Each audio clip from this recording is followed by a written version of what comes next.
एक ऐसा नबी जिसके आने से आकाश बंद हो गया और धरती पर सूखे की मार पड़ी।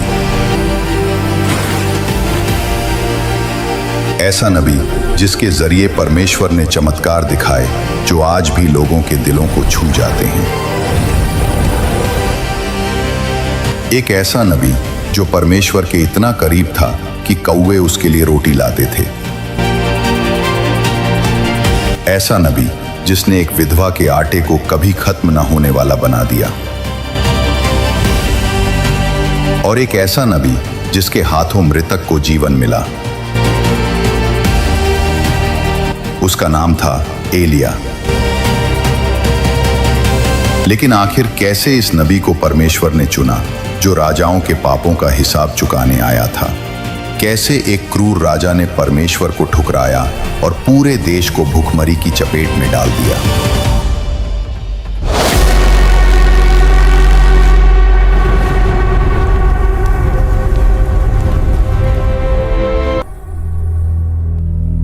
जब इज़राइल की धरती पर राजाओं का राज था, ये एक ऐसा समय था जब इज़राइल की भूमि जो कभी दूध और शहद से लबालब बहती थी, अब पापों के बोझ तले दबी हुई लग रही थी। परमेश्वर ने अपने लोगों को वादा किया था कि वे उनकी भूमि पर राज करेंगे, लेकिन राजाओं के हाथों ये वादा धीरे धीरे टूटने लगा। कुछ राजा परमेश्वर की आज्ञा मानते थे और उन्हें सर्वोच्च मानते थे। वे प्रार्थना करते, मंदिरों में बलिदान चढ़ाते और लोगों को एकेश्वरवाद की राह दिखाते।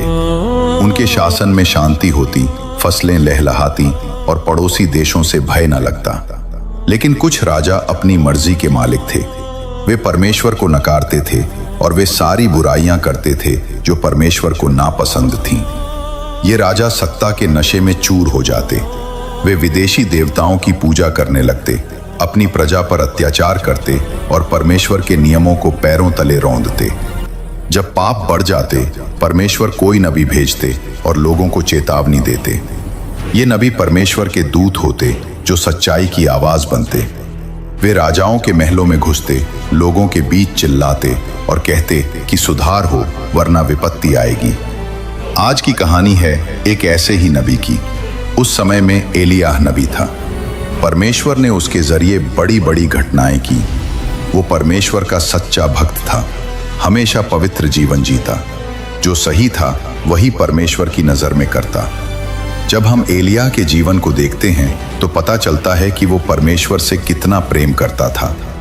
हमेशा परमेश्वर को अपनी जिंदगी में पहला स्थान देता।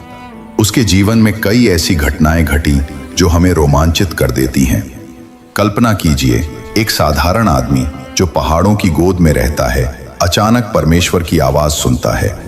वो आवाज इतनी स्पष्ट कि हड्डियां कांप जाती। एलियाह का जन्म गिलाद नाम के एक छोटे से इलाके में हुआ था। गिलाद पहाड़ी इलाका था जहां जंगल घने थे और नदियां बहती। वहां के लोग भेड़ बकरियां चराते, खेती करते। लेकिन एलियाह अलग था। बचपन से ही वो परमेश्वर की ओर आकर्षित था। वो अकेले जंगलों में घूमता, प्रार्थना करता। लोग कहते कि वो परमेश्वर से बातें करता है। जैसे ही वो बड़ा हुआ, परमेश्वर ने उसे चुना। पहली राजाओं की किताब के 17वें अध्याय के 21वें पद में लिखा है, उन दिनों इज़राइल के राजा भगवान को नाराज करने वाले काम ही करते थे। वे अपने कर्मों से प्रभु को क्रोधित करते थे। ये एक ऐसा दौर था जब इज़राइल दो हिस्सों में बंट चुका था, उत्तर का इज़राइल और दक्षिण का यहूदा। लेकिन उत्तर के इज़राइल में राजाओं का चरित्र सबसे खराब था। वे ओमरी वंश के थे जो बुराई की जड़ें गहरी कर रहे थे। अहाब नाम का राजा था। वो ओमरी नाम के राजा का बेटा था। इज़राइल पर 32 साल तक राज किया। वो ऐसा राजा था जो अपने पूर्वजों से भी ज्यादा बुरा था। परमेश्वर को नाराज करने वाले सारे काम किए, जबकि परमेश्वर का आदेश था कि मुझे छोड़ किसी और को परमेश्वर करके मत मानना। इज़राइल के लोग मूसा के नियमों से बंधे थे। 10 आज्ञाओं में पहली ही ये थी कि कोई अन्य देवता न पूजो। लेकिन अहाब ने इसे तोड़ा। उसने बैल की पूजा के लिए एक मूर्ति बनाई, बैल के लिए महल बनवाया, उसके लिए वेदी तैयार की। समरिया शहर में उसने बैल के मंदिर का निर्माण कराया, सोना चांदी से सजाया। लोग आते, बलिदान चढ़ाते। अहाब खुद वहां जाता पूजा करता। ये सब देखकर परमेश्वर का क्रोध भड़का, लेकिन अहाब रुका नहीं और ऊपर से सिदोन के राजा की बेटी इजेबेल से शादी कर ली। वो एक घमंडी, क्रूर और बहुत बुरी औरत थी। इजेबेल फोनिशियन थी, जहां बैल पूजा प्रचलित थी। वो अपनी मातृभूमि के देवताओं को इजराइल लाई। इजेबेल तो यहोवा के नबियों को मारना चाहती थी। उसने सैकड़ों नबियों को तलवार से काट दिया, उनके मंदिर तोड़े, बैल के पुजारियों को बढ़ावा दिया। अहाब उसके प्रभाव में आ गया। वो महल में रहता, भोज करता, प्रजा भूखी मरती, लेकिन राजा को फर्क न पड़ता। इस तरह राजा ने परमेश्वर की नजर में घिनौने काम किए, लेकिन परमेश्वर की नजर सब पर है। वो अच्छे काम देखता है और बुरे काम भी। उसकी नजर हमेशा इजराइल पर रहती है, इसलिए वो समय समय पर अपने नबियों के जरिए संदेश भेजता है ताकि लोग सुधर जाएं और पश्चाताप करें। अहाब के शासन में पाप चरम पर था। लोग परमेश्वर को भूल गए, वे बैल की पूजा में डूबे। बच्चे भी मंदिरों में जाते। इजेबेल ने स्कूल जैसे बनाए जहां बच्चों को बैल की कहानियां सिखाई जाती। अहाब ने कर बढ़ाए, सड़कें बनवाई, लेकिन प्रजा दुखी। पड़ोसी देशों से युद्ध होते, लेकिन राजा की महत्वाकांक्षा कभी न रुकी। वो सोचता कि बैल उसे शक्ति देगा, लेकिन परमेश्वर चुप न थे। वे इंतजार कर रहे थे एक ऐसे नबी का जो सच्चाई की तलवार चला दे।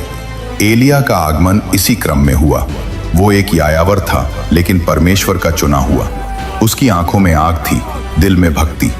जब वो राजा के दरबार में पहुंचा तो सन्नाटा छा गया। अहाब ने देखा एक साधारण चरवाहा सा आदमी, लेकिन एलिया की आवाज गूंजी। वो बोला, जिस प्रभु के सामने मैं खड़ा हूं, उस यहोवा ने कहा है कि आने वाले दिनों में जब तक मैं न कहूं, न बारिश होगी न ओस पड़ेगी। ये शब्द धमाके जैसे थे। राजा का चेहरा लाल हो गया।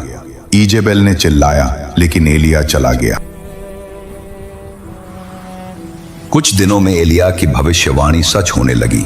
आकाश में बादल नजर न आए, सूरज तेज चमका, धरती तपने लगी। लोग सोचने लगे कि ये क्या हो रहा है। राजा अहाब ने अपने ज्योतिषियों से पूछा, लेकिन कोई जवाब न मिला। इजेबेल ने बैल मंदिर में प्रार्थना की, लेकिन बारिश न हुई। प्रियजनों, वहां सूखा पड़ने वाला था। जहां ओस न हो वहां बारिश कैसे, और बिना बारिश के फसलें कैसे उगेंगी। ये परमेश्वर का क्रोध था जो राजा के कर्मों से भड़का।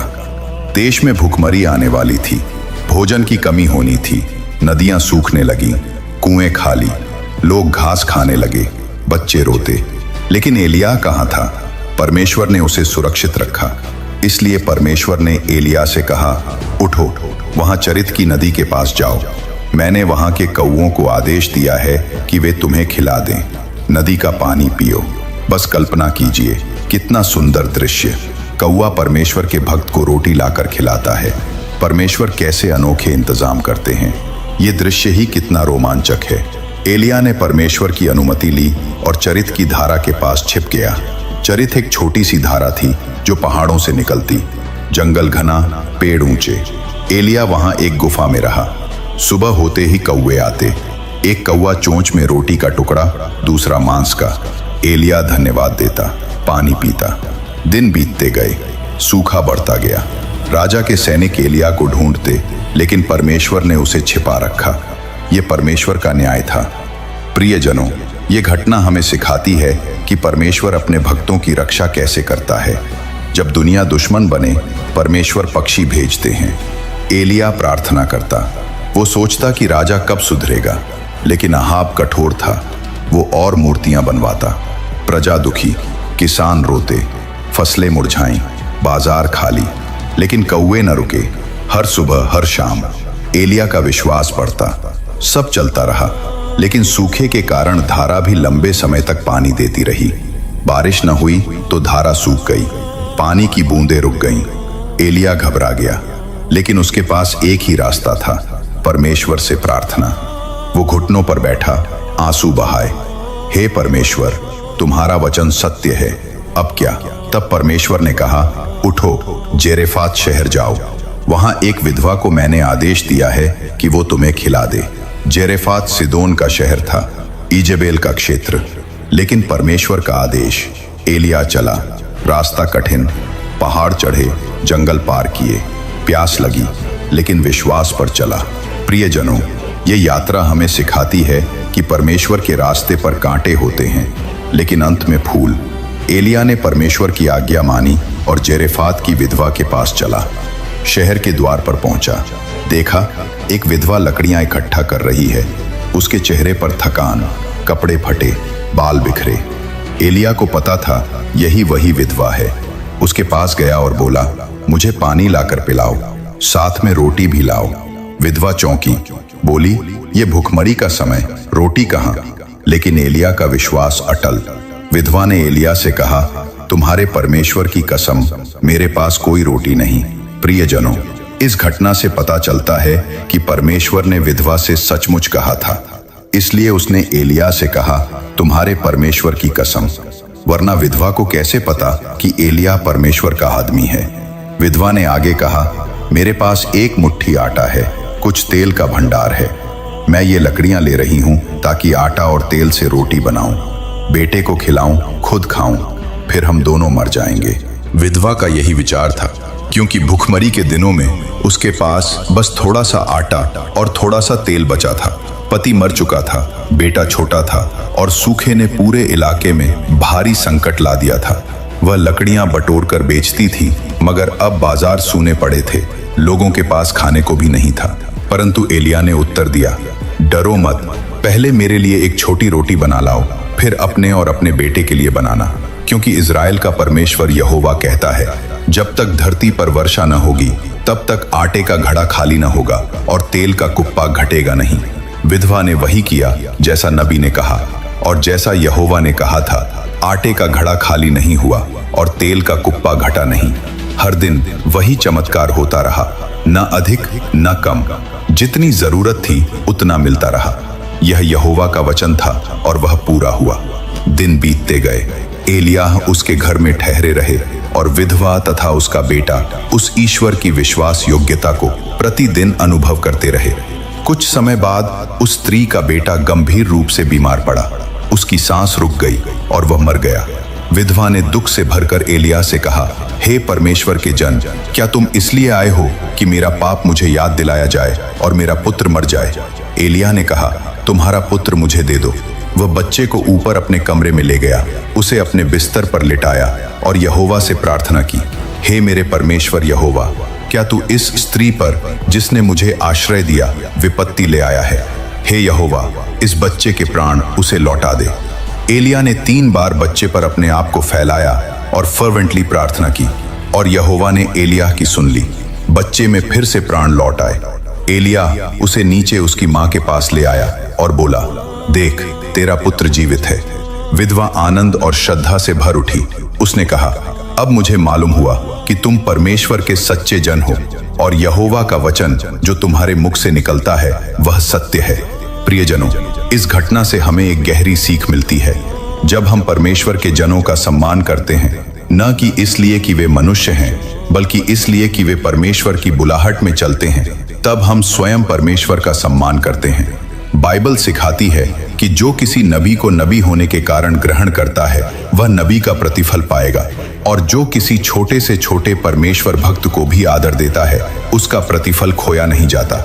इसलिए हमें किसी को तुच्छ नहीं समझना चाहिए, चाहे वह कितना ही छोटा क्यों न लगे। परमेश्वर दिल को देखता है और वह उन लोगों को प्रतिफल देता है जो उसके सेवकों के साथ प्रेम, आदर और विश्वास से व्यवहार करते हैं। इसके साथ ही हमें हमेशा सेवा के लिए तैयार रहना चाहिए। साधन सीमित हों या अवसर कम, यदि मन में सच्ची सेवा की इच्छा हो तो परमेश्वर स्वयं मार्ग बनाता है। एलिया का जीवन हमें इसी सत्य की ओर इंगित करता है। उसने वही किया जो यहोवा ने कहा और परमेश्वर ने हर परिस्थिति में उसकी सहायता की। समय बीत गया, सूखा समाप्त हुआ, वर्षा आई और परिस्थिति बदली, परंतु इस कहानी की सीख आज भी अमर है। परमेश्वर अपने वचन को पूरा करता है और विश्वास करने वालों को निराश नहीं करता।